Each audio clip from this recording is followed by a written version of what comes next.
અમદાવાદ જિલ્લાના સાણંદ ખાતે ઋષિકેશ ધામ સોસાયટીમાં ભવનાથ મંદિર સતત 25 વર્ષથી હોળી ધૂમધામથી હોળી પ્રગટાવવામાં આવી। શ્રી પ્રવીણસિંહ ઝાલા જણાવે છે, આ વર્ષે વરસાદની મોસમ સારી રહેશે એવું અનુમાન હોળીની જ્વાળા ઉપરથી કરવામાં આવ્યું છે। અમારી ઇન્ડિયા ટાઈમ ન્યૂઝ ચેનલને લાઇક, શેર અને સબસ્ક્રાઇબ કરો, જેથી કરી અવનવા વિડીયો તમારી સાથે પહોંચી શકે। સહતંત્રી જૈનિત શુક્લ।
નમસ્કાર દર્શક મિત્રો, હું છું જૈનિત શુક્લ। આપ નિહાળી રહ્યા છો ક્રાઇમ પેટ્રોલિંગ ન્યૂઝ અને ઇન્ડિયા ટાઈમ ન્યૂઝ ચેનલ। અને બીજી એક હિન્દીની અંદર અમારી ચેનલ ચાલુ છે, ઓલ ઇન્ડિયા 24 લાઈવ ટેલિકાસ્ટ।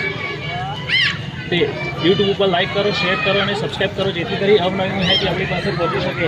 આજે હોળીનો પ્રસંગ છે, ત્યારે સાણંદ ઋષિકેશ વિભાગ, જેને ભવનાથ મંદિરની જોડે ઋષિકેશ ધામ સોસાયટી આવેલી છે, ત્યાં અત્યારે હોળીનો માહોલ જે પ્રગટાયો છે, હોળી માતાનું મહત્ત્વ જે છે એ પ્રગટાયેલો છે। હોળીનું મહત્ત્વ એટલે એવું છે કે જ્યારે હિરણ્યકશ્યપની બેન હતી હોલિકા, એ હોલિકાને એવું વરદાન હતું કે હોલિકા બળી શકે નહીં, એટલે જે ભક્ત પહેલાં હિરણ્યકશ્યપનો દીકરો હતો, એના જે વિષ્ણુ ભગવાનની ભક્તિ કરતો હતો, તે હિરણ્યકશ્યપને ગમતું નહોતું સતયુગની અંદર।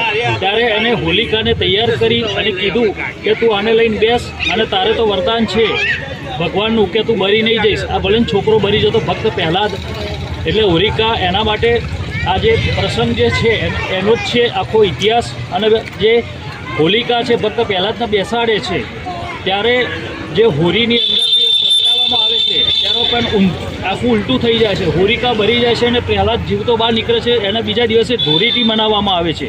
ત્યારે આ સાણંદની અંદર એટલા વર્ષથી તમે એ હોળીનું જે હોળી પ્રગટાવો છો, અને તમે ખેડૂત તો હશો જ ગામડાના, એટલે તમે જે ખેડૂત છે, તો આમાં જે હોળીના જે જ્યોત જે છે એ જ્યોત કઈ રીતના જાય છે, અને વરસાદી માહોલ જે આવે છે, ચોમાસું આવે છે, એ વરસાદનો સારો પાક થશે કે નહીં થાય, એના અનુસંધાનમાં કંઈક તમે કહેશો?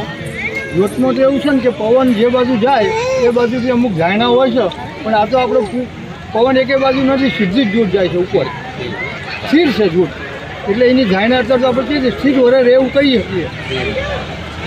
ખેડૂતના દીકરા જો તો અનુમાન શું લાગે છે તમારે આ વરસાદી માહોલમાં? વરસાદ નહીં તો સ્થિર વરસ રહે એમ, અને પાક સારો થાય?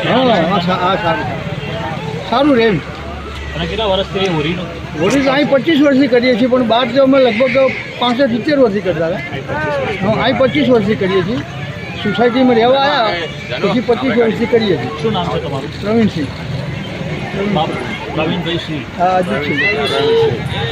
ખૂબ ખૂબ ધન્યવાદ અમારા